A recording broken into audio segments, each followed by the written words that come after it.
Hello everyone, कैसे हो आप सब। उम्मीद करता हूँ आप सब बढ़िया होंगे। तो welcome to my new blog. और आज हमारी ब्लॉग की शुरुआत होती है हमारे काम से। तो अब बज रहा है भाई 8:30 और मैं निकल गया हूँ अपने काम की तरफ। और ठंड खूब अच्छी खासी पड़ रही है हमारे गांव में। तो चलो फिर चलते हैं जल्दी।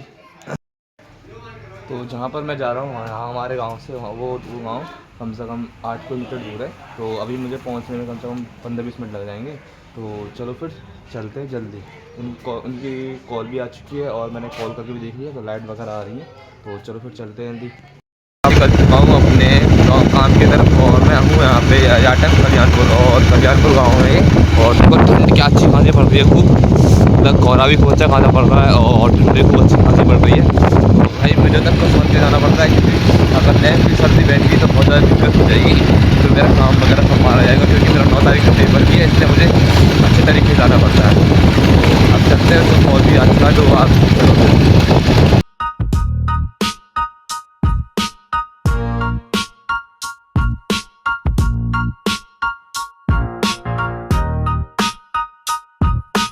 भाई फाइनली मैं कनौरा गाँव पहुंच चुका हूं और अब चक्की को खोलते हैं। चक्की हमारी ये रही और नई पार्ट मुझे आज डालने हैं चक्की में। तो एक और पार्ट होगा कहीं और रखा है। तो चलो फिर जल्दी से काम को ख़त्म करते हैं। भाई मैं आ गए थे यहाँ पे 8:30 बजे अपने काम पर। और 8:30 बजे के बाद यहाँ पे 9 9 साढ़े 9 बजे अपनी लाइट चली जाती है।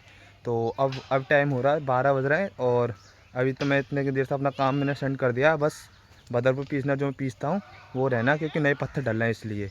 तो अभी देखते हैं 3:30 बजे के बाद लाइट आएगी। तो अभी वेट करते हैं लाइट का, उसके बाद अपना काम ख़त्म करके चलते हैं। क्योंकि लाइट कितने बजे भी आए और कितना भी काम रहे, पर मुझे काम उनको करके जाना है आज। मैं चाहे 7 बज जाए 7:30 बज जाए रात के, कितना भी टाइम हो जाए, क्योंकि काम मेरा भाई ऐसा ही है कि मुझे छोड़ के नहीं जाना वो काम। तो अभी देखते हैं कितना टाइम और लगेगा लाइट आने में। वह 3:30 बजे की बोल दी है कि 3:30 बजे आएगी, पर अब और टाइम देखते कितना होगा। तो यही काम है भाई मेरा। अब बज रहे हैं 2 और हम जा रहे हैं भाई अंकल के साथ डस्ट लेने, क्योंकि डस्ट जो बहादुर पिसता है ना तो चक्कियों में, उसके प्लान करने के लिए। तो अब ढूंढने आ रहे हैं डस्ट, देखते मिलती है नहीं मिलती। 1 hour later. तो भाई फाइनली हम अपने डस्ट ले आए और डस्ट हमने सूखने के लिए डाल दिया है। और अभी भाई लाइट आने में कम से कम 1.5 घंटा बाकी हो रहा है। तो अभी मैंने भैया से बोल दिया कुछ खाने पीने के लाने के लिए।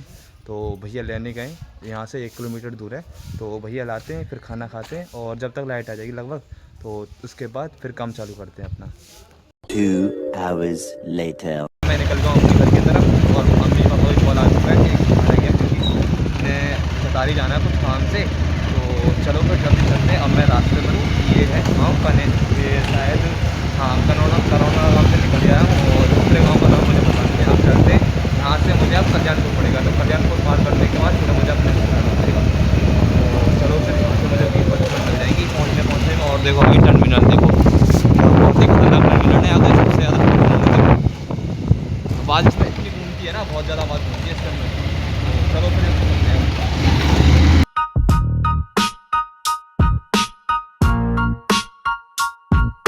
भाई फाइनली मैं अपने घर आ चुका हूँ काम को ख़त्म करके। और हमारे पापा बोल रहे थे कि तुझे एक ही चक्की में पूरा दिन हो गया, पर इसमें मेरी कोई गलती नहीं थी, क्योंकि वहाँ पर लाइट नहीं आ रही थी। तो इसलिए मैं इतना लेट हो गया। तो अब देखते कुछ खाने पीने का ट्राई करते हैं। 3 hours later. अभी मैं आया था मामान गाँव है हमारे गाँव से पल्ले तरफ। तो वहाँ पे एक चक्की में दिक्कत हो गई थी और चक्की में कोई दिक्कत नहीं थी, क्योंकि उन्होंने ड्रिंक कर रखी थी। तो उसकी वजह से बस आटा बना नहीं चक्की में। तो अब मुझसे अब मैं बिना मतलब के वहाँ गया था और कोई दिक्कत नहीं थी चक्की, मुझे पता था कोई दिक्कत नहीं है, मैं मिला के आया था उसको अच्छे तरीके से। पर उन्होंने ड्रिंक कर रखी थी ना, वो दाब लगा पा रहे थे ना कुछ कर रहे थे, इसलिए अब मुझे जाना पड़ा था और आटा बना के दिखाया था। तो भैया कह रहे थे फ्री मोटा है वो। तो मैंने 4 लोगों को दिखाया वहाँ पे, तो तब बोल रहे थे कि नहीं ऐसा कुछ नहीं है, फ्री का आटा आया बिल्कुल उसमें। तो अब मैं अभी वहाँ पे गया हूँ, मावान में गया हूँ वहाँ पे।